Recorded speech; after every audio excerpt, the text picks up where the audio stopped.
When a group of urban explorers decided to spend the night inside one of America's most haunted asylums, they thought they were prepared for anything.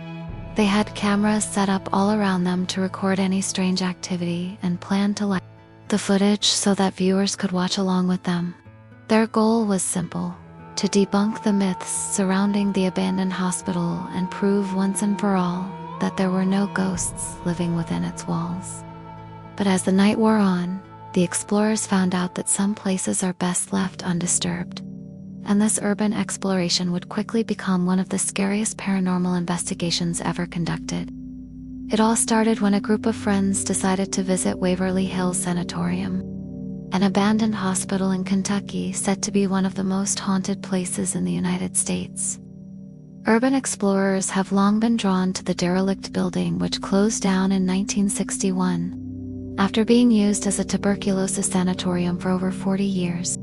The building is surrounded by creepy abandoned housing units, where patients were forced to live in isolation, never seeing another human face for months at a time. By all accounts, it's a perfect place to test out ghost hunting equipment.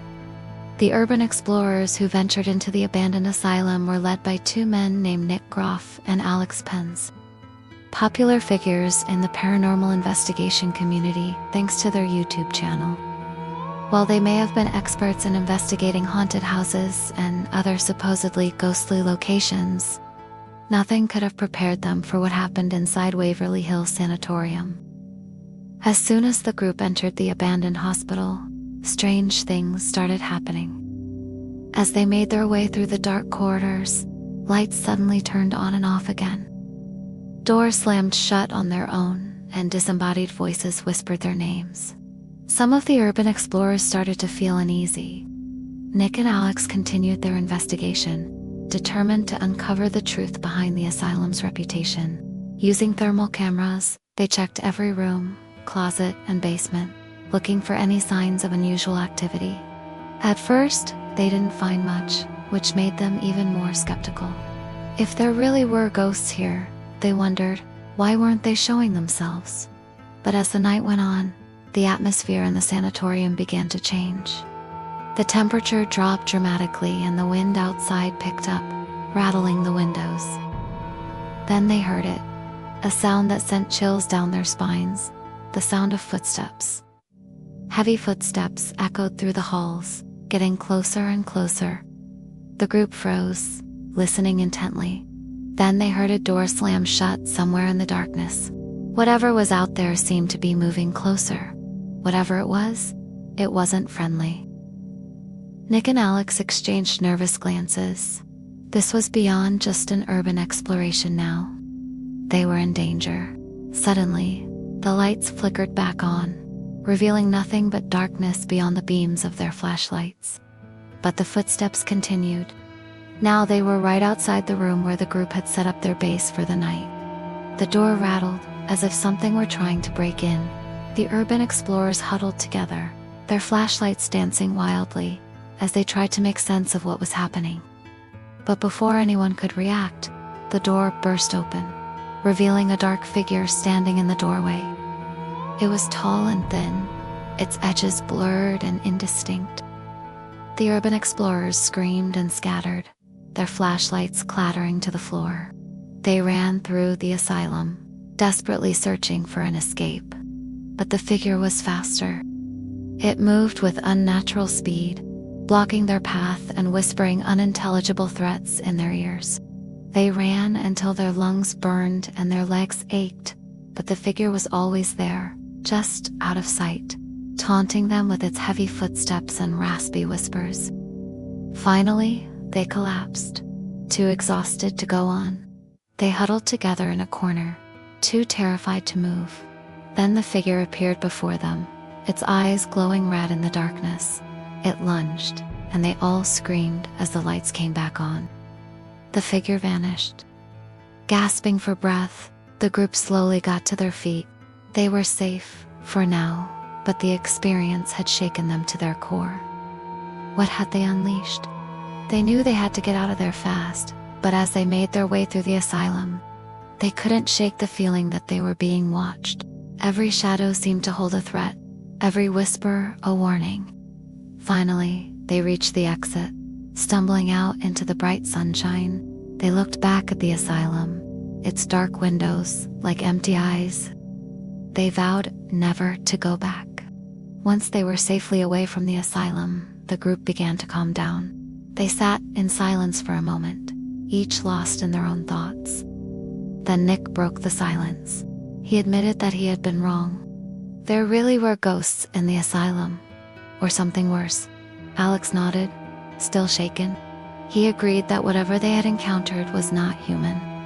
They had seen enough evidence that day to convince even the most skeptical minds that Waverly Hills Sanatorium was truly haunted. Now, let's rewind a bit to when the urban explorers first entered the asylum. From the moment they stepped foot inside, they knew they were not alone. Strange sounds and whispers followed them through the halls, and the temperature dropped significantly. Despite the summer heat, they could feel the icy grip of fear as unseen eyes watched their every move. As they investigated further, the energy grew heavier, the whispers louder. Disembodied footsteps pounded the floors above, and cold spots sent shivers down their spines. The team split up, searching every room, only to find more eerie sights and sounds. Some rooms were filled with phantom laughter, while others seemed to hold their breath in anticipation. The explorers felt a growing dread as they uncovered the asylum's dark history. Each room was filled with stories of suffering and despair, and it seemed as if the spirits of the former patients were reaching out to them across the decades. Then came the attic. It was filled with old medical equipment and the smell of decay.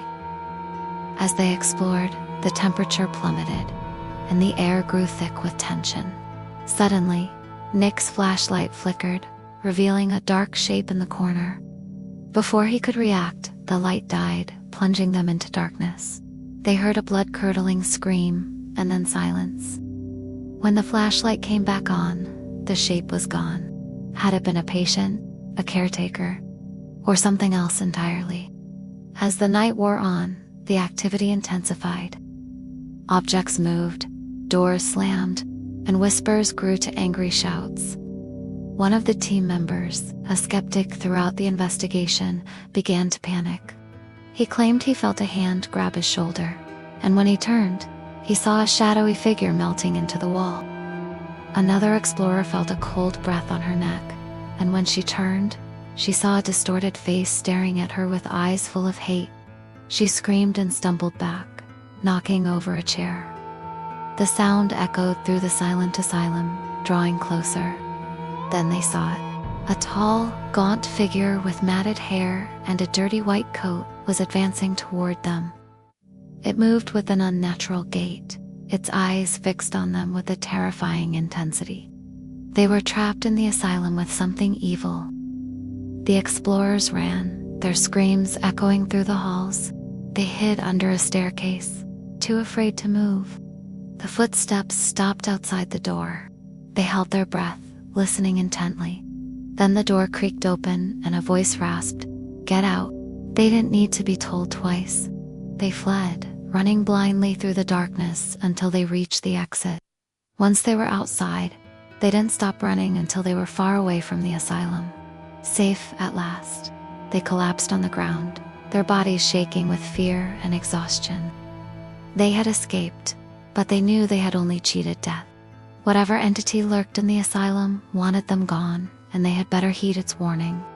As the sun rose, they looked back at the asylum, its dark windows like vacant eyes watching their every move.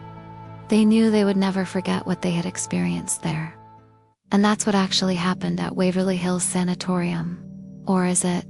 Well, we may never know for sure because Nick and Alex didn't actually spend the night at Waverly Hills Sanatorium. The entire story is actually a fictional creation by a writer. However, that doesn't mean that there aren't ghosts at Waverly Hills Sanatorium. Because there definitely are. Whether you believe in ghosts or not, the feeling you get when you enter Waverly Hills Sanatorium is very real.